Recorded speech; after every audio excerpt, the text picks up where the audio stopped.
Man, pati aso nag-e-enjoy sa view. Nagmumuni-muni siya kanina eh. Ayan yung Ipo Dam, Norsagaray. Ganda oh. Bitbit River. Ayan yung mga resort sa baba. Yung ilog.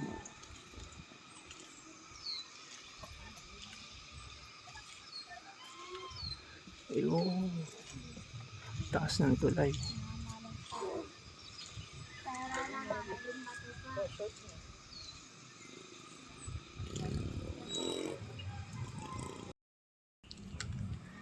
Yun yung pabalik. Taas. Mga 11% gradient. Pagdating dito, parang ang laging maambon dahil sa mga bundok. Pagdating dun sa main highway, ang araw, dito wala eh. Puro fog eh. Hindi siya smog eh. Ayan, tarik niyan. 2 kilometers na 11% gradient. Tapos 230 meters above sea level. Ayan, ito yung baba.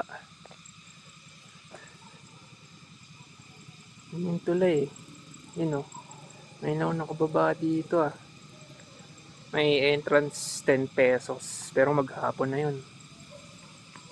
Private property kasi to. Iba pa ata yung cottage. Bawal tumalon. Malamang. Sino tatalon dyan? So sana pumunta dun eh. Kaso nakatakot eh. Mababa lang naman yung ilog. So parang madumi.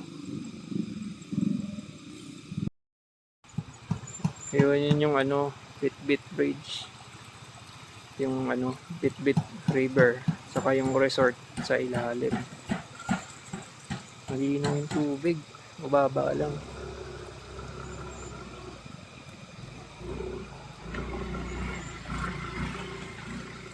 Ngayon lang ako nakababa dito. Dati sa taas lang, sa tulay lang. Ang mahirap dito sa Bitbit, yung pabalik. Yung papunta Banayad eh. 7% gradient. 5 to 7% gradient na mahaba lang. Banayad. Ito yung pabalik. Mahaba rin. 2 kilometers na 11% gradient. Parang parang bunsong kapatid ni Timberland. Yun o.